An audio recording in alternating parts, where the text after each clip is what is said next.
Welcome to the Explainer. Okay, let's dive right into this. Today, we are unpacking the incredibly influential mind of John Stuart Mill. I mean, if you've ever really thought about personal freedom, what makes us genuinely happy, or even why we bother protecting the environment, you've likely been influenced by Mill without even realizing it. He was an absolute 19th century powerhouse, a utilitarian, a liberal, a Democrat, a feminist, and a naturalist. His ideas literally shape the modern world we live in right now. So we're going to map out exactly how he built this massive philosophical framework, going from the micro level of personal pleasure all the way out to the macro. Here is our roadmap for today. We're structuring this explainer from the inside out. First, the quality of pleasure. Second, the principle of harm. Third, Mill's naturalism. And finally, defending free expression. All right, part 1, the quality of pleasure. Now, to really get Mill's take on pleasure, we kind of have to look at how he grew up. His dad, the philosopher James Mill, raised him on strict Benthamism. That framework basically argued that all pleasure could just be mathematically quantified on a single numerical scale. Pretty rigid, right? Well, Mill strongly disagreed. He looked at it like this. There are two distinct types of pleasure.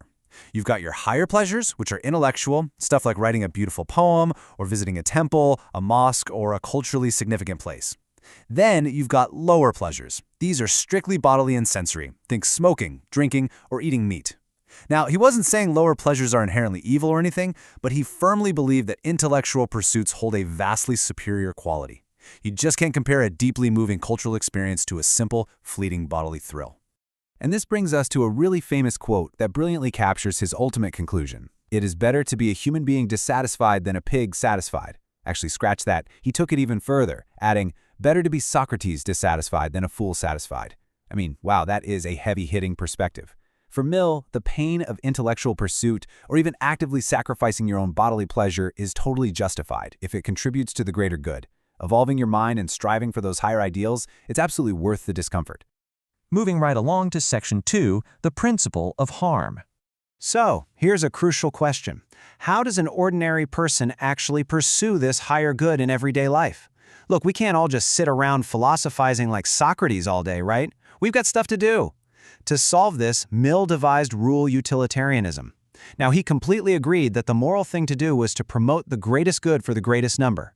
But let's be practical here. The average person just doesn't have the time to sit down and logically calculate the exact ratio of pleasure and pain for every single action they take.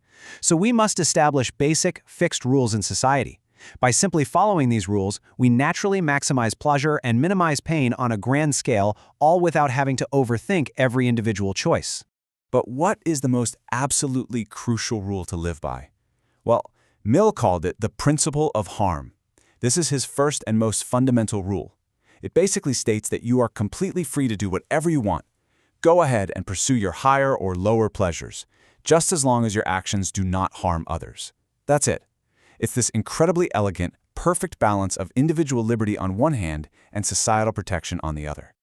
To see exactly where Mill's ideas fit into the broader spectrum of ethical thought, we can look at this flowchart. Mill totally veers away from those egoistic, purely individualistic goals. Instead, you'll see his framework lands perfectly within altruistic hedonism, specifically as a form of refined utilitarianism. So if you trace the branches, this specific pathway, ethical, altruistic, and refined, is the exact taxonomy of John Stuart Mill's qualitative philosophy. Let's break down altruistic hedonism explicitly. If our actions are based on fixed rules aimed at maximizing our own pleasure without harming anyone else, it means we are inherently considering the interests of the rest of society. Mill argued that individual action should never, ever harm the community. Therefore, what is good for society is intrinsically good for the individual. They completely go hand in hand. Which brings us to Section 3, Mill's naturalism. Now let's zoom out. We're expanding this explainer's scope outward from human society to the entire planet by introducing Mill's concept of naturalism. He firmly believed that human beings are wholly, entirely part of nature. You can think of this as the extended, macro version of the principle of harm. If we shouldn't harm other humans in our society, Mill argued that we also have to recognize that this earth belongs to everyone. And when he said everyone, he definitely didn't just mean humans. Because humans are part of nature, the earth rightfully belongs to all species. Every single species has a fundamental right to live on this planet. Because of this, Mill concluded that human greed simply cannot justify harming other species or destroying their habitats. Honestly, what's so remarkable here is that Mill was writing this way back in the 19th century, yet this specific extension of his principle of harm became the very foundational philosophical basis for the modern environmental ethics we still rely on today. Finally, Section 4, defending free expression. Now we shift gears over to the realm of ideas, specifically looking at liberty and representative government. Mill had a highly pragmatic view of human opinions. He recognized that most opinions out there are neither completely true nor completely false. Because of this, he argued that allowing total free expression is literally the only reliable mechanism we have for discovering actual truth. Plus, he contended that even if an opinion is entirely incorrect, the very act of refuting that error actively improves and broadens our understanding of the truth. Basically, we need the friction of bad ideas to keep our grasp of the good ideas super sharp. So Mill's airtight defense of free speech really goes way beyond just discovering truth. He was deeply concerned about the majorities suppressing minority views. On a political level, he stated that free speech is absolutely necessary for a representative government because it's what empowers real debate over public policy. But it's not just political, it's deeply personal. Mill argued persuasively that freedom of expression is the very soil that promotes human talents, personal growth, self-realization, and creativity. Without it, those higher pleasures we talked about at the very beginning, they're practically impossible to reach. Which brings us to our final question.